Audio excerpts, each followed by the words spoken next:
G. അപ്പൊ chemistry ഉണ്ട്, applied chemistry ഉണ്ട്, ഫിസിക്സ് ഉണ്ട്, അപ്ലൈഡ് ഫിസിക്സ് ഉള്ളതുപോലെ ധർമ്മശാസ്ത്രമുണ്ട്, അപ്ലൈഡ് ധർമ്മശാസ്ത്ര ഉണ്ട്. ഈ അപ്ലൈഡ് ധർമ്മശാസ്ത്രമാണ് രണ്ട് ഇതിഹാസങ്ങൾ. നമ്മുടെ നാട്ടിലുള്ള രണ്ട് ഇതിഹാസങ്ങൾ എന്ന് പറയുന്നത് അപ്ലൈഡ് ധർമ്മശാസ്ത്ര ആണ്. റഷ്യക്കാരനായ അതിപ്രഗത്ഭനായ ചരിത്ര പണ്ഡിതൻ മലിനോവിസ്കി എന്നൊരാളുണ്ട്. ഇന്ത്യക്കാരായ സ്ഥിതിക്ക് നിങ്ങൾ റഷ്യക്കാരെ കുറിച്ച് കേട്ടിരിക്കാൻ സാധ്യതയുണ്ട്. ഇന്ത്യക്കാരെ കുറിച്ചാണ് നമുക്ക് അറിഞ്ഞുകൂടാത്തത് എന്നല്ലേ ഉള്ളൂ. അപ്പോ ഈ മലിനോവിസ്കി എന്ന് പറഞ്ഞ ആ ചരിത്രകാരൻ പറഞ്ഞത്, ജീവിതത്തിലെ എല്ലാ കാര്യങ്ങളും അനുഭവിച്ചറിയാൻ നമുക്ക് സമയമില്ലാത്തത് കൊണ്ട് മറ്റുള്ളവരുടെ ജീവിതാനുഭവം വായിച്ചും പഠിച്ചും അതിലെ നന്മകള് നമ്മൾ സ്വീകരിക്കണം. അതുപോലെ തന്നെ ഒരു രാഷ്ട്രത്തിന് പരീക്ഷണങ്ങളും നിരീക്ഷണങ്ങളും നടത്തി ശരിയേത് തെറ്റേത് എന്ന് കണ്ടുപിടിക്കാൻ സമയമില്ലാത്തത് കൊണ്ട് മറ്റ് രാഷ്ട്രങ്ങളുടെ അനുഭവങ്ങൾ ഈ രാഷ്ട്രങ്ങള് പങ്കുവെക്കണം എന്ന് പറഞ്ഞത് അതിപ്രഗത്ഭ ചരിത്രകാരനായ റഷ്യക്കാരൻ മലിനോവിസ്കിയാണ്. ഇത് നമുക്ക് എങ്ങനെയാ പ്രയോജനപ്പെടുത്താൻ സാധിക്കുക? അപ്ലൈഡ് ധർമ്മശാസ്ത്രയില് ശ്രീരാമന്റെ ജീവിത ശൈലി, ലക്ഷ്മണന്റെ ജീവിത ശൈലി, ഭരതന്റെ, സീതയുടെ, കൈകേയിയുടെ മന്ദര ചെയ്തത്, അതുപോലെ തന്നെ മഹാഭാരതത്തില് അർജുനൻ, ധൃതരാഷ്ട്രര്, ധർമ്മപുത്രര്, കുന്തി, ഗാന്ധാരി, വിതുരൻ, ഭീഷ്മര്, ദ്രോണര്, ഇവരുടെ ജീവിത ശൈലി, ഇവര് പറഞ്ഞത്, ഇവര് ചിന്തിച്ചത്, ഇവര് പ്രവർത്തിച്ചത്, അതിലെ ശരിയേത് തെറ്റേത് എന്ന് ദൂരെ മാറി നിന്ന് നമ്മൾ വിശകലനം ചെയ്ത് അതിലെ ശരിയേതെന്ന് മനസ്സിലാക്കി നമ്മുടെ ജീവിതത്തിലേക്ക് പകർത്താൻ വേണ്ടിയാണ് യഥാർത്ഥത്തില് ഇതിഹാസങ്ങൾ എഴുതിയത്. ഇതിഹാസങ്ങളുടെ ലക്ഷ്യം അതിഗംഭീരം. നമ്മള് പലപ്പോഴും നമുക്ക് അബദ്ധം പറ്റാറുണ്ട്. എന്താ അബദ്ധം? രാമായണം മൊത്തം വായിച്ചാൽ, ഞാൻ രാമായണം മുഴുവൻ വായിച്ചു കേട്ടോ, എന്റെ പാപമൊക്കെ തീർന്നു, അത് കാരണം പാപം തീർന്ന പിന്നെ ഇങ്ങോട്ടാ പോവാ, പിന്നെ പോകുന്നത് സ്വർഗത്തിലേക്കാ എന്ന ധാരണയുണ്ട്. ഇവിടെ നിന്ന് നോക്കിയാൽ എനിക്കറിയാൻ സാധിക്കും, നിങ്ങൾ ആരും സ്വർഗത്തിലേക്ക് പോവില്ല. ഇവിടെ നിന്ന് നോക്കിയാൽ എനിക്ക് കാണാം, ഒരൊറ്റ ആള് സ്വർഗത്തിലേക്ക് പോവില്ല. എന്താ കാരണം? അവിടെ ആകെ 141 സീറ്റേ ഉള്ളൂ. അത് തിരുവനന്തപുരത്തുകാർക്കുള്ളതാ. അപ്പൊ പിന്നെ സ്വർഗത്തിലേക്ക് പോകാനോ പോകാതിരിക്കാനോ വേണ്ടിയല്ല നമ്മൾ ഇതിഹാസം വായിക്കുന്നത്. മറിച്ച് ഈ ഭൂമിയിലെ ജീവിതം സ്വർഗസമാനമാക്കാനാണ് നമ്മൾ ഇതിഹാസം വായിക്കുന്നതും അതിലെ അനുഭവങ്ങൾ മനസ്സിൽ വെക്കുന്നതും. ജീവിത പന്ഥാവിലൂടെ മുമ്പോട്ട് പോകുമ്പോൾ ആ അനുഭവങ്ങൾ നമ്മൾ ഉദ്ധരിച്ചുകൊണ്ട് നമ്മുടെ ജീവിതത്തിലെ ദുഃഖങ്ങൾ ലഘൂകരിക്കാനും അത് സഹായിക്കും. ഇതിന് ഇംഗ്ലീഷിൽ എന്താ പറയുക? ഓർമ്മിക്കാൻ സാധിക്കുമെങ്കിൽ ഈ ഒരു വാക്ക് ഓർമ്മിക്കുക. CPA, ഷോർട്ട് ഫോമിലാണ് ഞാൻ പറഞ്ഞത്.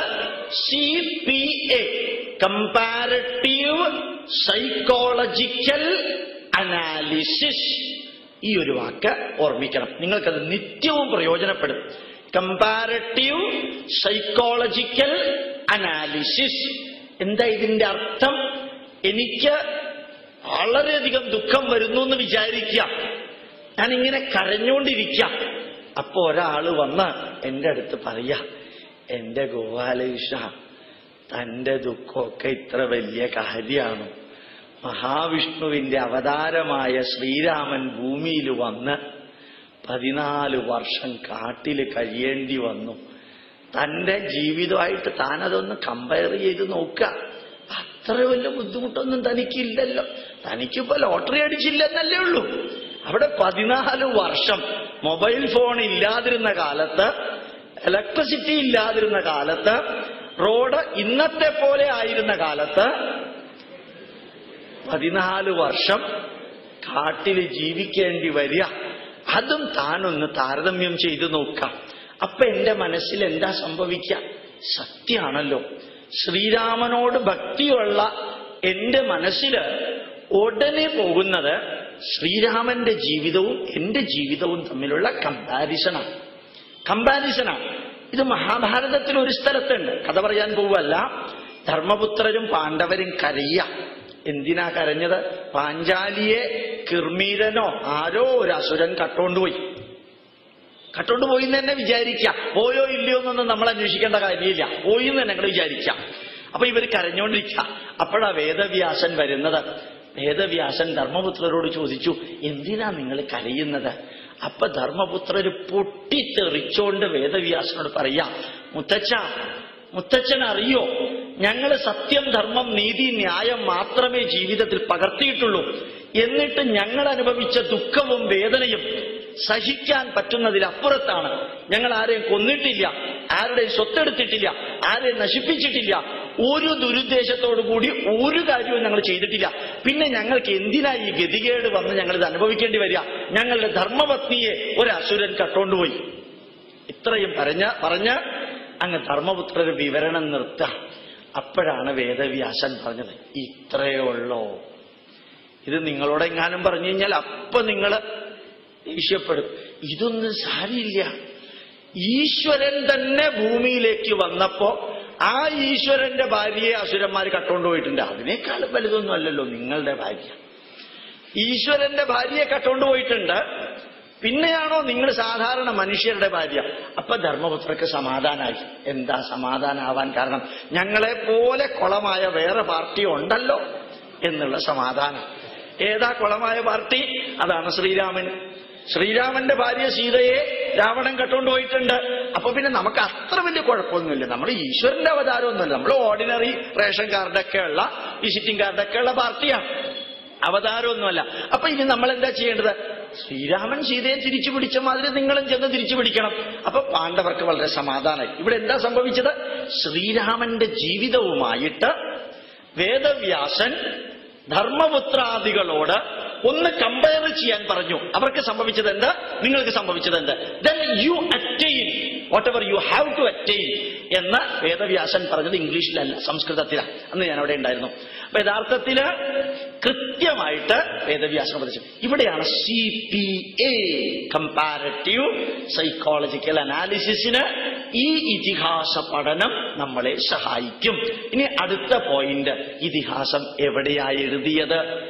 ആദികാവ്യം 24,000-ൽ പരം ശ്ലോകങ്ങളുള്ള വാൽമീകി രാമായണം ശ്രീരാമനെയും ലക്ഷ്മണനെയും ഭരതനെയും ശത്രുഘ്നെയും അവരുടെ കൂട്ടത്തിലുള്ളവരെയും പച്ച മനുഷ്യരായിട്ടാണ് വിവരിച്ചിരിക്കുന്നത്.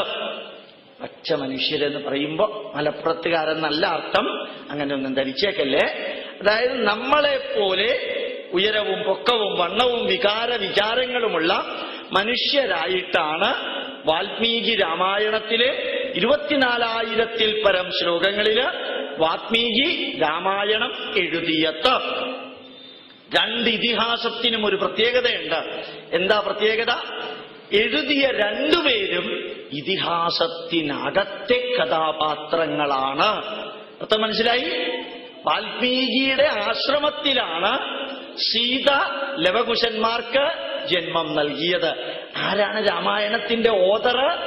രാമായണത്തിന്റെ ഓദർ തന്നെ വാൽമീകിയാണ്. ആ വാൽമീകി രാമായണത്തിനകത്തെ കഥാപാത്രമാണ്. മഹാഭാരതത്തിന്റെ ഓദർ വേദവ്യാസൻ. മഹാഭാരതം എവിടെ നിന്ന് ആരംഭിക്കുന്നത്? വേദവ്യാസന്റെ മക്കളുടെ മക്കളിൽ നിന്ന് ആരംഭിക്കുന്നു.